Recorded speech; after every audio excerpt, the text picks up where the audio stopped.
Martin, we've won it. We've won it at last. A draw in the night, but what a feeling at the end. Oh, fantastic. You think, how long it's been since we've had this good feeling, this fantastic feeling to win the league, and really, really well deserved. I mean, that's a team full of energy, and I'm really excited to see what that team can bring next. I'm already looking forward to next year, the Champions League. That team will just get stronger and stronger. You can see it now. You can see how it's developing. You can see how some of the players are much better players now under Postecoglou. And some of the players that have just taken a bit of time to settle in. Really, really excited to win the league first and foremost, but excited about the future as well. What a journey. I asked the guys at the weekend, what was the game? What was the game that you thought we can go on and win this? I think that there's been certain junctions in the season where you felt, that game was massive. If you go as far back as after that first six, and then we could be against Livingston, and then we draw against Dundee United, and you think, that first 6 or 7 games, there's no chance we're pulling this back. And Rangers have started really, really well. So we go to Pittodrie, that game was huge, wasn't it? Massive. That game was huge. Easter Road, Firth Park, that wee run of 3 away games there, because we're really struggling away from home. So at that point you thought, right, let's go on a wee run now. But you're already starting to think we need to win every game. I remember you saying it. Aye. We need to win every game up to the turn of the year. And it didn't quite happen with the draw at St Mirren, prior to the end of the year. And they thought, we've blown it again, building a bit of momentum. Didn't have a great team that night. That was an excuse, and it was a real bad result. But then we go to St Johnstone, we win. You think, right, let's see what happens. We started with beating Hibs, and then we went on a wee run there, didn't we? Yeah. The turn of the year 2022 has been really good for us, and we've just got stronger and stronger and stronger. Things have started to come together. Players getting fit. We've still had, Ange talks about all the time. We've had some challenges, but that Rangers 3-0, wasn't it? You said it before, Massive. Paul. It put us top of the league, and there was no looking back then. That was job done. That was over for me. You still feel a bit of nerves tonight. But for me, I was coming away from Firth Park. I felt really, really good. Predicted a 10-point league advantage at the end of the season. It's not looking like that. Well, it's not going to happen now. It's mathematically impossible. But we weren't far away from winning it that emphatically. But certainly the Rangers game at home, that was a massive statement. And we've played Rangers now 3 times in the league, and they've failed to beat us in those 3 games. So again, for me, that's a massive statement that you can't deny what they've done in Europe, but domestically, we are the dominant force. 10 leagues in 11 years. Not bad, is it? It's not bad. The progress in the fixtures was massive for us as well. The game tonight, a few changes to the team that I thought were strange, and I don't think we really got going in that first half, did we? Nah, we never got going, and there was a lot of raised eyebrows. To put Maeda, possibly you could argue not a contentious decision, but Jota and Kyogo.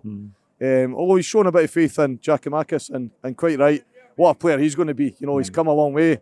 There was a lot of fans, in fact, the vast majority of fans said, he'll not do. He's not going to be good enough. He came with, a little bit injury prone, but a good track record, a good goal to game ratio, and he's just got stronger and stronger and stronger. Now he's got the physique of Ronaldo now. Deadly in the box, isn't he? That goal tonight is an animal. His strength, his vision, his decision making, he's got it all. He really has got it all, and he scored a goal tonight with his head, but he'll score with his left, his right, his head, in the box, out the box. He's got everything, and it really unsettles the opposition. We've got quite a few playmakers in that team, but you need a bit of strength as well. We've got strength in defence now.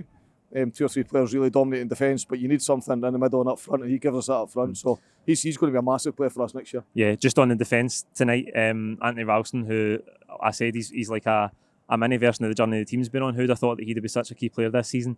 He makes a great block at the back post. I think it might have been 1 each or 1-0. He's been fantastic, and again tonight played a big part. Yeah, I mean, if you think what our biggest frailty last year, I mean, there was deficiencies throughout that whole team, but last year a big part of that was you start with the goalkeeper. Look at our goalkeeper now. I mean, he's an absolute hero, isn't he? And then you get into defence, CCV, what a player he is. And we'd all written Starfelt off, look at him now. Taylor the same, we'd written him off, look at him now, he's getting better and better. Couple of months. Ralston, Juranovic, probably our star man in defence, he's absolutely brilliant now. We still went back up for Taylor, but defensively now, from the goalkeeper to the back 4, we're really, really good. And you move into that midfield and you look at the width. We didn't have width last year. We're relying on not at all. Players that weren't really wide men. Whereas you're going from a Sinclair to guys that we're playing players out of position to try and create a bit of width. We've got lots of width now. Is he just on that? You see the difference when Jota comes on tonight. He's showing off, Paul. He's showing off, right? And I genuinely believe that Jota's got another 2 or 3 gears to go up. But he's been finding his feet a wee bit. Sometimes he's been sensational. Other times he's kind of faded away in games. But you look at him tonight, he comes on, he's enjoying himself, he's happy to be there, he's the main man, he's a playmaker. I cannot wait to see more of him next year. And he's going to have a lot of better players round about him, a more consistent team. We've had a lot of huge injuries this year. We've not had a settled team. And how Ange Postecoglou's delivered what he's delivered, I'll never know. You couldn't have predicted that.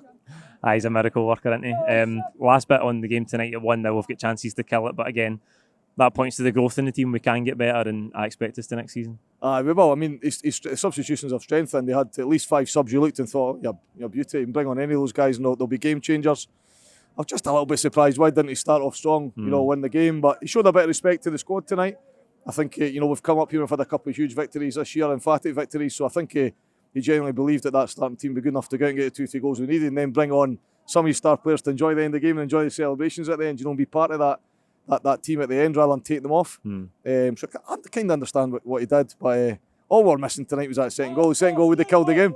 Yeah, absolutely. I'd normally finish by asking you the man of the match, but I need to end with a word for the manager because, as you say, what a job.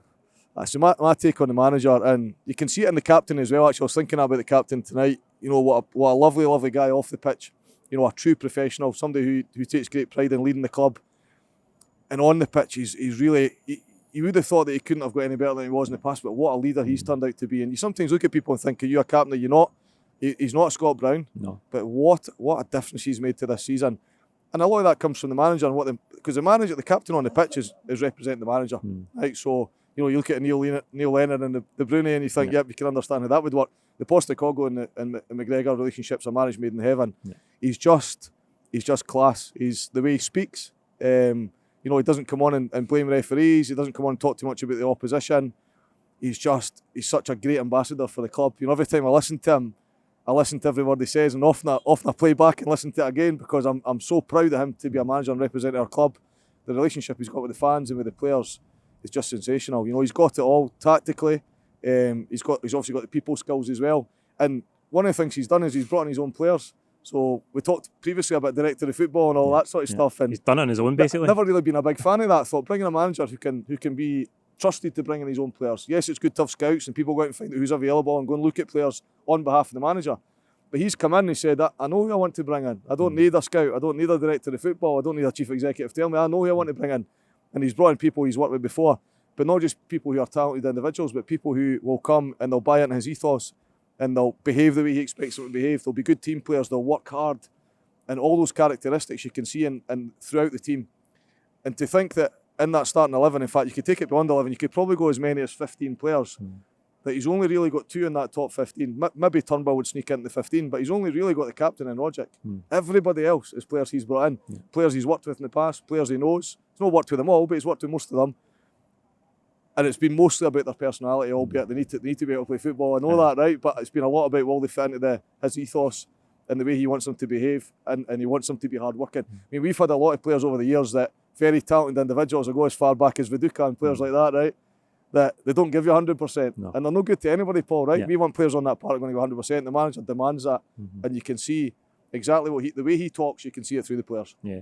And the style we've done it in, it's a risky, attacking style of football. Yeah. And that was another factor at the start of the season. You thought, can we really win the title in the first season playing like this? Yeah. We've done it. Oh, he stood by it. And you can see that teams are a little bit apprehensive. They'll come at us and then we'll counter. And it took some of the players to buy it, and some of them were used to it because they'd worked with them in the past, but there's a lot of players that had to get used to this style of play. But you can see them flourish now. We talked about a couple of them earlier on, Starfelt, Taylor, Juranovic. There's a lot of them got better and better and better. But what we do need is we need a bit of continuity, so you need your best players to be playing. You can count on one hand how often Jota, Kyogo, Abada, all these players have played in the same team at the same time. They haven't because of injuries. Our injuries have been horrendous. I don't know anybody else, and probably in the whole of Britain that's had injuries that we've had this year. And despite that, we're an own goal away from winning a treble this year. That's how close we were, and we're kind of over the cup defeat already. But I genuinely believe that we deserve to win that treble. And okay, Rangers were the better team on the day, and they got the victory. But how special would that have been to win that treble? Aye. Can you pick a standout tonight? I'm going to go with the captain. I watch him week in, week out, and when he needs to make tackles, he needs to dig deep. Sometimes, in recent weeks, when he needs to get the ball and go on a run, he was doing that tonight. He was all over the pitch. He's going out wide and win the ball. He doesn't just sit in that position, that holding role, like a lot of these types of players do, and some of the bigger teams. He just gets himself out and about, and he rolls up his sleeves and he gets stuck in. So I was watching him quite closely tonight, and similar to the manager, so proud to have him as our captain.